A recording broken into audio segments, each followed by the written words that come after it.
तो आज के इस वीडियो में हम लोग सीखेंगे 10th क्लास के स्टूडेंट सीखेंगे कि डायरेक्ट मेथड यानी कि प्रत्यक्ष विधि से दिए गए आंकड़ों का हम माध्य कैसे ज्ञात करेंगे। तो माध्य ज्ञात करने की जो प्रत्यक्ष विधि है वही मैं आज आपको यहाँ पर बताने जा रहा हूँ। तो आंकड़ों का माध्य ज्ञात करने की जो प्रत्यक्ष विधि यानी कि जो डायरेक्ट मेथड है वो आपका यहाँ पर दिख रहा है वर्ग अंतराल वाले सवालों में। वर्ग अंतराल वाले सवालों का कहने का मीनिंग है कि जो वर्गीकृत आंकड़े होते हैं, ग्रुप्ड जो डाटाज होते हैं या क्लासिफाइड जो डाटा होते हैं, उनमें हम लोग ये प्रत्यक्ष मेथड लिखाएंगे। यानी कि ये जो डायरेक्ट मेथड है, प्रत्यक्ष विधि है, हम उस तरह के सवालों में हम इस विधि का प्रयोग करेंगे। तो पहले तो सवाल को पढ़ लेते हैं, समझ लेते हैं, और उसके बाद मैं बताऊंगा कि प्रत्यक्ष विधि में हमको किस ढंग से सॉल्व करना है। लेकिन आपको एक चीज ध्यान रखना पड़ेगा कि जो आपका माध्य निकालने का फॉर्मूला है वो सेम रहेगा।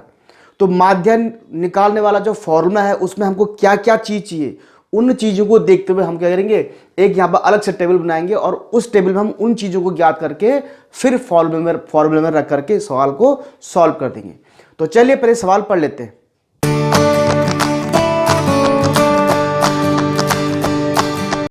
तो सवाल में देखिए आप, यहां पर मैं लिखा प्रत्यक्ष विधि डायरेक्ट मेथड लिखा हुआ है। सारणी में दिए गए आंकड़ों का प्रत्यक्ष विधि से माध्य ज्ञात कीजिए। एक्चुअली में ये सवाल तो कुछ और था, लेकिन मैंने इसको शॉर्टकट तरीके से लिख दिया कि सारणी में कुछ भी ये चीज दी गई, मैंने विद्यार्थियों की संख्या लिखा हुआ और वर्ग अंतराल लिखा हुआ।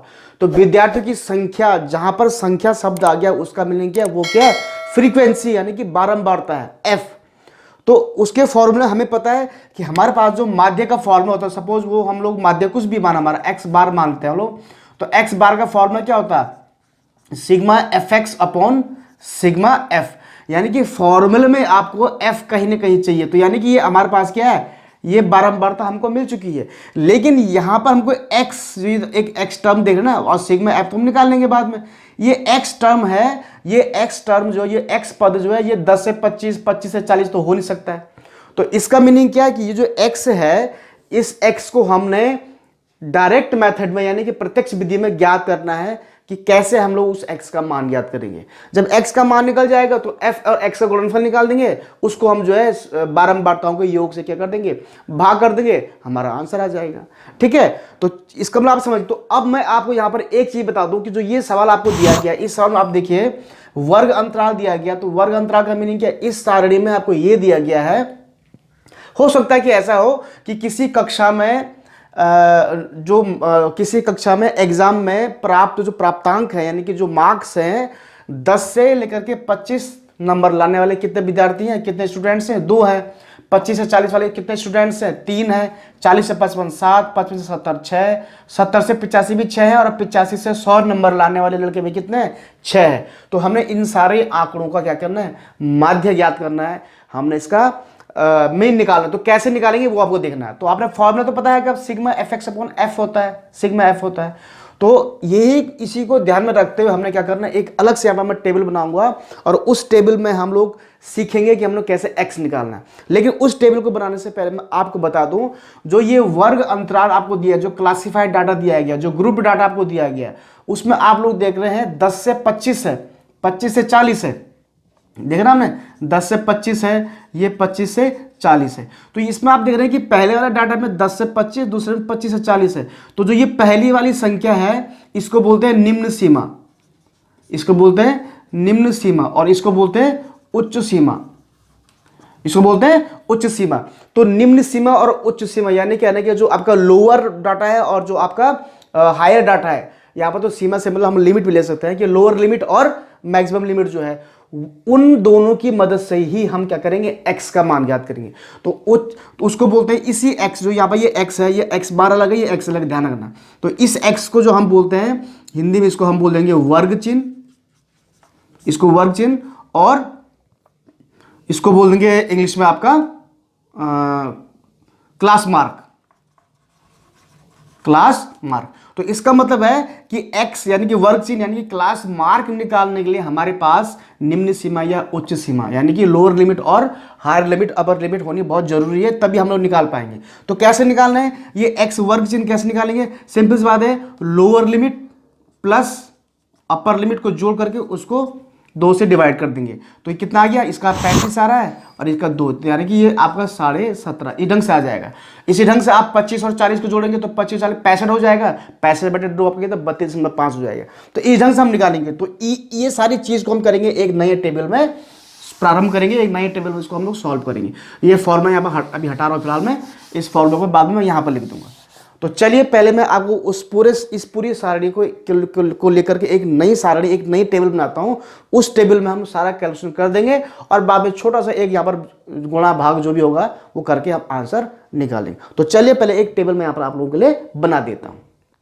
तो बच्चों आपके सामने मैंने ये ऊपर जो दी गई जो सारणी थी, जो टेबल थी, उसका एक उत्तर में दूसरी सारणी बनाई है, जिसमें मैंने लिखा है वर्ग अंतराल एक तरफ, विद्यार्थी की संख्या एक कॉलम में, और वर्ग चिन्ह x हमने जो निकालना है फॉर्मूला जो हमको x चाहिए था। ठीक है, तो वर्ग चिन्ह कैसे निकालेंगे, और दूसरा देखो फॉर्मूला हमको चाहिए f × x, तो यहाँ पर ये f हो गया x हो गया, यानी इसका मतलब यहाँ पर f और x का हम गुणा निकालेंगे, और बाद में सिग्मा fx यानी कि fx का गुणनफल, योगफल निकालना है, तो वो नीचे सिग्मा fx हम लोग यहां पर लिख देंगे। सिग्मा एफ भी फॉर्मूला में है, तो सिग्मा एफ यानी कि बारंबारताओं का योग, यानी कि सिग्मा एफ भी हम लोग यहां पर निकालेंगे। तो सिग्मा एफ एक्स और सिग्मा एफ यहां से निकाल के हम डायरेक्ट फॉर्मूला रख देंगे, सवाल को सॉल्व कर देंगे, आपका आंसर आ जाएगा। तो यहां पर पहले देखिए विद्यार्थी की संख्या क्या आपके पास, 10 से 25 2 है, ये 3 है, ये 7 है, 6 और 6। थोड़ा टेबल टेढ़ी मेढ़ी बनी हुई, तो आप उससे थोड़ा सा उसको माइंड मत कीजिएगा मेरा, थोड़ा क्योंकि आर्ट थोड़ा सही नहीं है तो ये हो जाता है कई बार। अच्छा, वर्ग चिन्ह कैसे निकालना था, मैंने आपको बताया था कि lower limit plus upper limit को 2 से डिवाइड कर देंगे। इस 2 से नहीं, वैसे नॉर्मल 2 से, इन दोनों की संख्याओं से। तो 10 और 25 कितना हो गया, 35 हो गया, और 35 का आधा कितना 17.5, यानी कि यहाँ पर हो जाएगा ये 17.5। उसके बाद 25 और 40 कितना हो गया 65, और 65 का आधा कितना हो गया 32.5।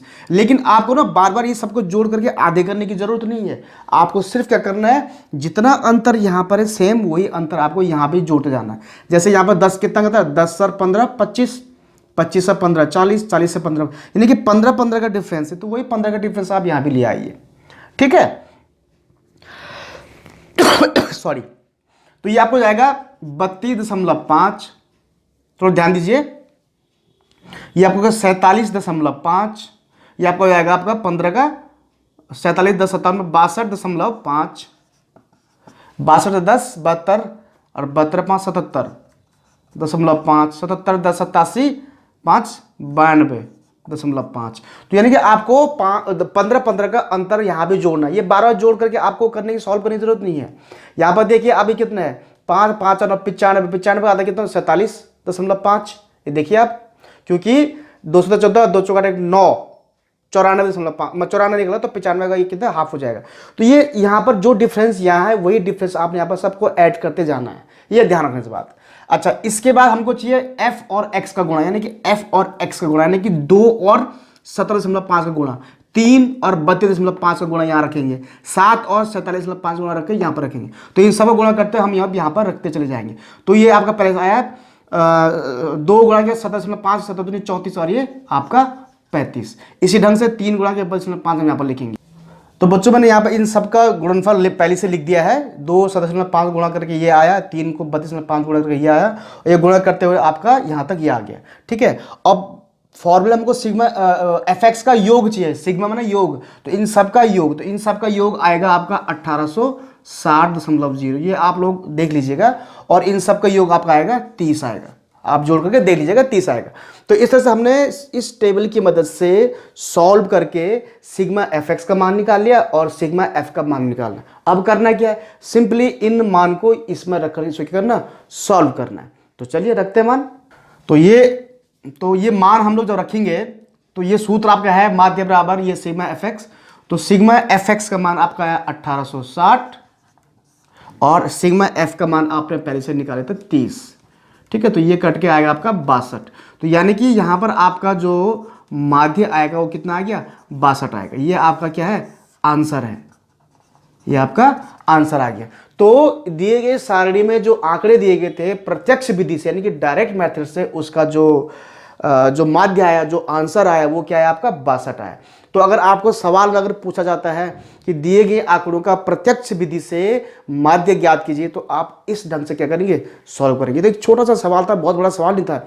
अभी इसमें आगे बहुत ही कॉम्प्लिकेटेड क्वेश्चंस आएंगे, थोड़ा टफ क्वेश्चन आएंगे, टिपिकल क्वेश्चन आएंगे। तो वहाँ पर कैसे करना है, कैसे वो सॉल्व, हम क्या चीज़ पकड़ के सॉल्व करेंगे, वो मैं सब आपको धीरे धीरे आगे बताता रहूँगा। अगर इस सवाल में, इस क्वेश्चन में आपको कहीं पे कोई दिक्कत आ रही है तो आप मुझे डायरेक्टली व्हाट्सअप कर सकते हैं। व्हाट्सअप नंबर मेरा वीडियो के अंत में दिया गया है, और कमेंट्स बॉक्स में भी लिख करके आप अपने कमेंट्स मुझ तक पहुंचा सकते हैं। मैं भरसक कोशिश करूंगा कि व्हाट्सएप पे या कमेंट बॉक्स में मैं आपका आंसर दे दूं, और हाँ, अगर ज़रूरत पड़ी तो मैं उस पर आपको वीडियो बनाकर भी दे सकता हूं। तो बस, अगर आपको ये वीडियो पसंद आया है, कॉन्सेप्ट समझ में आया सवाल का कि कैसे सॉल्व करना है, तो प्लीज़ वीडियो को लाइक और शेयर जरूर कर दीजिएगा। और जो बच्चे अभी नए हैं हमारे चैनल पर, उनको पहली बार हमारे वीडियोस देख रहे हैं, और मैं आपको बता दूं कि बच्चों, ये चैनल विशेषकर 10th क्लास के बच्चों के लिए, जो मैथ्स और साइंस जिनके सब्जेक्ट हैं और उनको उनमें दिक्कत होती है। यहाँ पर आप छोटी से छोटी बात भी मुझसे पूछ सकते हैं, इसमें हिचकिचाने और शर्माने वाली कुछ भी बात नहीं है। और जो नए बच्चे हैं उनसे मैं आग्रह करूंगा कि चैनल पर नए हैं तो प्लीज़ चैनल को एक बार सब्सक्राइब जरूर कर दीजिएगा, और सब्सक्राइब करने के बाद बेल आइकन को जरूर प्रेस कर दीजिएगा। जैसे कि सामने ये तीर का निशान आपको बता रहा है, इस ढंग से आप क्या कर दीजिएगा, प्रेस कर दीजिएगा, ताकि हमारी वीडियोज़ की नोटिफिकेशन आप तक तुरंत पहुँच जाए।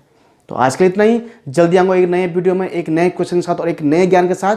तब तक मुझे अनुमति दीजिए। धन्यवाद।